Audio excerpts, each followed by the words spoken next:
So I thought I'd share this little project I'm working on with the kids with you. It's a little camp TP deal we got going on back here. I built the bridge out of 4x4s and 2x4s, the extreme weather treated ones, and I have rebar. That bottom 4x4 right there is in the ground with rebar, and I found these telephone poles and drug them back here, which was extremely difficult. I think this one on the left here weighs like 600 pounds. I don't know why it's so dense. And then the one on the right is like maybe 350. They don't look that different to me, but oh well. And you see we have a little ditch here that once it starts raining is going to have a little water in it. This is just some extra vines that I have. I'm in Tennessee. We call them grapevines. I don't know what actually type of vines they are. You swing from, they hang from trees and you swing from them when you're a kid. There's my pack and some of my gear. But yeah, here's what we got going on back here. Early on, we built a lean-to, which you can see with the camo tarp back there. The camo tarp lean-to is eventually going to come down.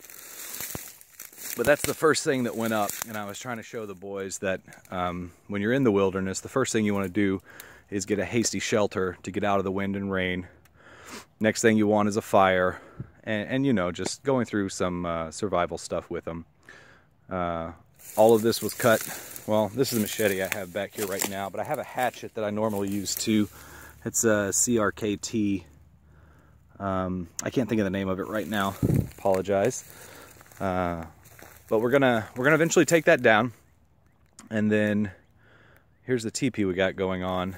So I ran out of 550 cord, had some other little rope that I started using, but we started with 3 basic posts, lashed them together with like a tripod. I don't know if you can see that up there. Yeah, you can see the 550 cord there. With I guess it's called I call it a tripod knot, where you just kind of put 3 posts together. They were 12 feet tall each. Then we stood them up, then leaned some other posts up against them for 6 total, and then started lashing them together with those vines. I'm going to call them grapevines. They're not grapes, but that's what we call them here. All of this, like I said, cut with hatchets and that machete over there. So I found some pieces from another place that had been cut with a chainsaw, so I did not cut these. I scavenged this log. So we have some seating in here. That's another telephone pole that I found. I'm going to take that bolt, and that looks like copper wire. Isn't copper wire valuable? Maybe I can sell that or something. Maybe it's not copper, I don't know. For more seating, there's a slice of log for another seat, and then we have our fire pit here in the middle. The top will remain open, and then this is going to be the entrance. And you see I've started lashing the bottom timbers on there with just square lashing. Oh, tripod lashing, not tripod knot. That's called tripod lashing. Just use a square lashing on this to hold that on there. See, that's pretty sturdy. It's not going anywhere. This other end is, because I haven't got this one lashed on yet. And then these 2 still have to get lashed on. And then this is the final one here. And then, like I said, this is going to be the door. So we'll probably lash 2 more in order to make our wall. We'll probably lash another one about here, right underneath the top stuff, and then another one in the middle.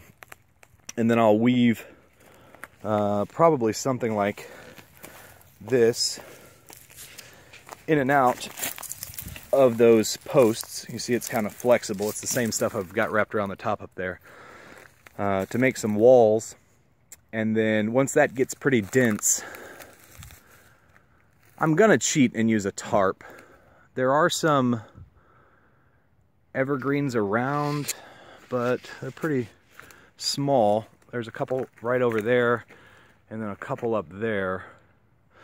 But I'll probably end up sheeting and using some kind of canvas tarp, heavy-duty canvas, not that plastic tarp back there. And then some kind of, over the door there'll just be, the tarp will drape. But yeah, it's pretty cozy. I think once we get the walls on, get a little fire going in here, we have a place for the smoke to escape. I think we'll be doing pretty good. And I would flip this camera around, but I'm not sure how to. Alright guys, if you have any questions, comments, suggestions, let me know.